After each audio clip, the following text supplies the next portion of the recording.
Hello, student, and welcome back to our third lecture on She Stoops to Conquer, our play for the second semester. So, in this part, I will go over the prologue and explain to you how the prologue is important and what is the significance of the prologue in our play She Stoops to Conquer. So, I took this prologue from the text of our play. If you see that this is the prologue, it's very simple and it's very let's say short. Okay, so before I go to the words here written here and then the highlighted words as well, I will give you, let's say, a short definition of what it meant by a prologue. So student, a prologue is kind of like a dialogue, or it's kind of like an introduction that appears at the beginning of an act of a play. So there might be one character or two characters address the audience with their speech and talk with the audience, and just to let the audience know what's this whole play is about. So the prologue sometimes can come in the form of like a long poem, or sometimes it comes in a verse, or sometimes comes like in a short story.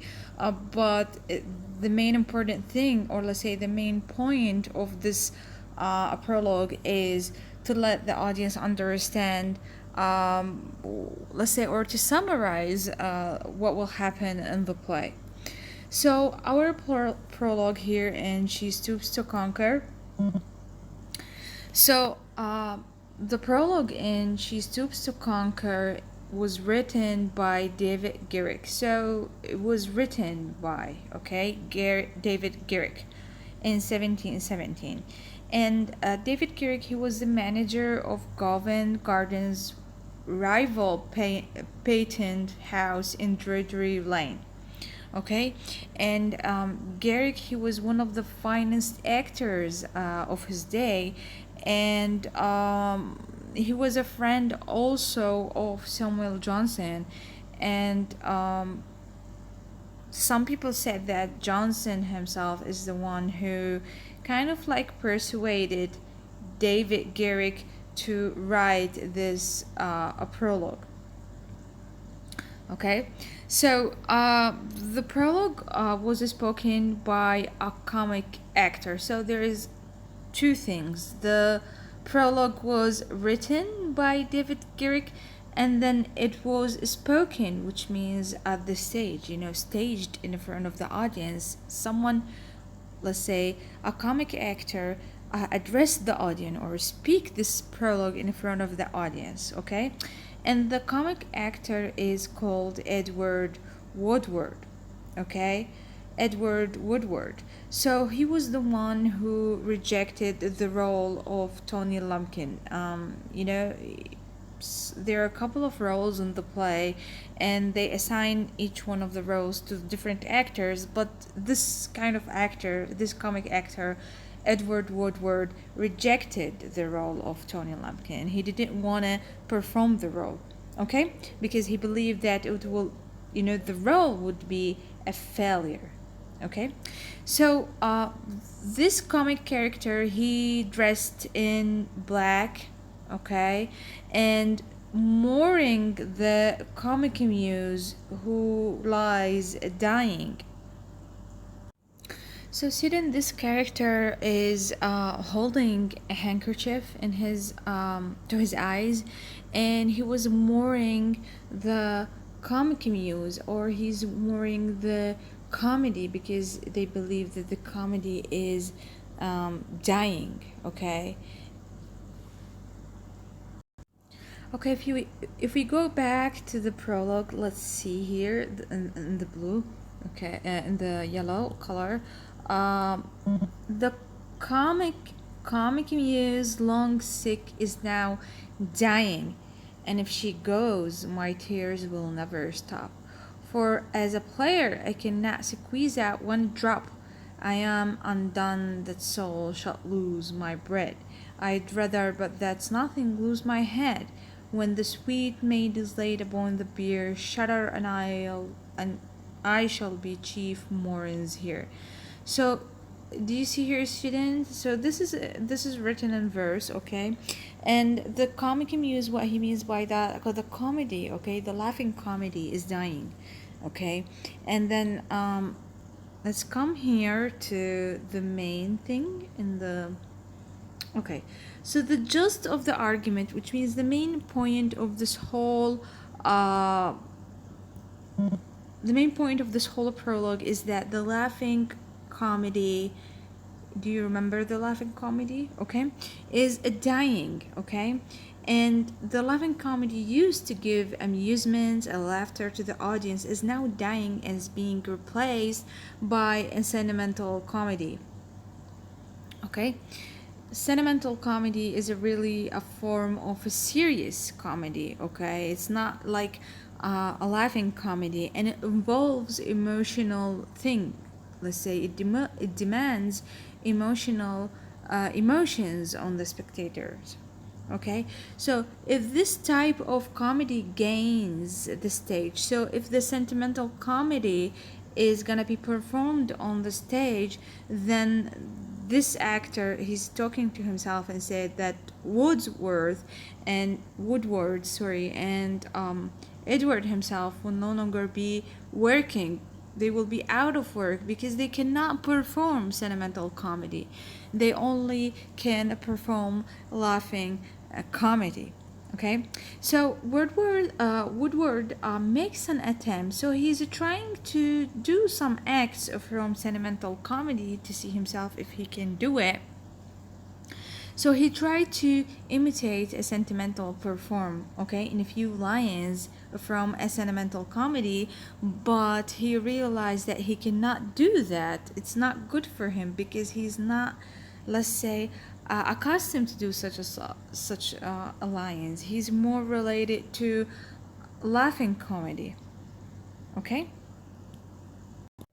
So by the end of the prologue, okay, at the end of the prologue, the speaker makes the point that the doctor, okay, the doctor that is Oliver Goldsmith himself, the writer of the play, has come to restore his ailing patient. So we have a comedy, and comedy is a patient and almost dying, okay, but it needs someone to help her to stand, okay?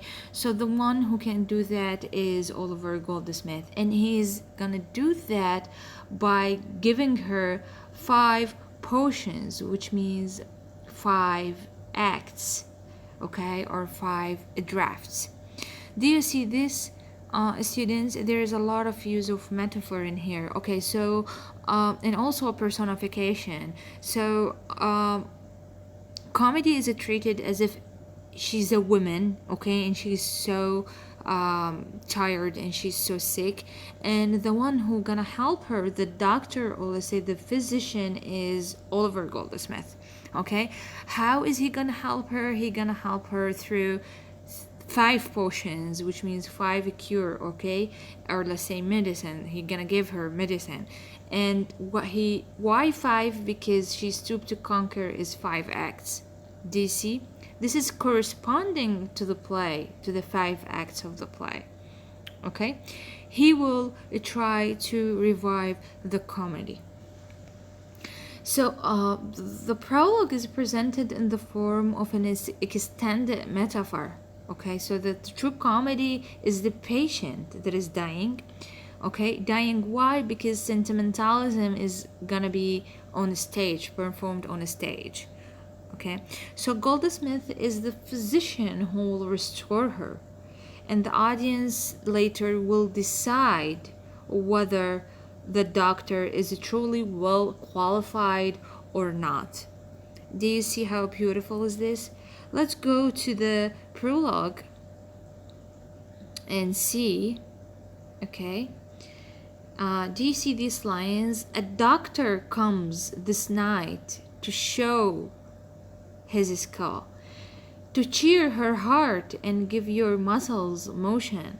He in 5 draughts prepared presents a potion, a kind of magic charm, for be assured, if you will swallow it, the maid is cured. Do you see this? It's very important to understand these lines. So students, do you see that this is the prologue is very important, okay? Audiences regard both the prologue is the beginning, the speech at the beginning, and the epilogue is the end of the play. Both of these are very important to the play because the prologue is valuable opportunity to enlarge on the playwright's reason for composing his drama. So in the prologue, the actor stated already or addressed the audience why Oliver Goldsmith has written this play in the first place. Okay? Usually the prologue was spoken in front of the green people, let's say green cinnamon curtains by an actor. As he finishes speaking, the curtain would rise, revealing the first scene of the play. Do you see this, student? So the prologue is speaking, okay, or the speech is there on a stage, and then after the actor finishes his prologue, then the curtain of the stage will rise, and then the first scene is now performed on the stage. So this is a typical example of a prologue. It is written in rhyming couplets, okay, of iambic pentameters, okay, and it is usual for the performer in the play to speak the prologue. However, in this instance, the conversation was abandoned. So instead of saying the prologue in the middle of the play, it is said at the beginning of the play so that the audience realize and understand what's going on in the play. So if I ask you, a student, what is the significance of the prologue in She Stoops to Conquer, you can say that the prologue is very significant because it throws light upon the nature of comedy that Goldsmith aims to write. So Goldsmith's main intention or purpose to revive the springs of comedy. And what kind of comedy? The laughing comedy, the wit and laughter comedy, okay?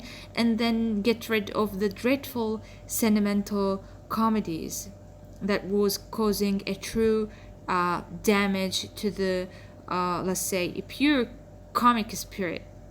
So the prologue is kind of, let's say, an advertisement to what the writer is trying to do in his play. I hope this is a clear, student. If I ask you a question, what is the significance of the prologue in our play, then you should just go over the things that I have already mentioned here in the lecture.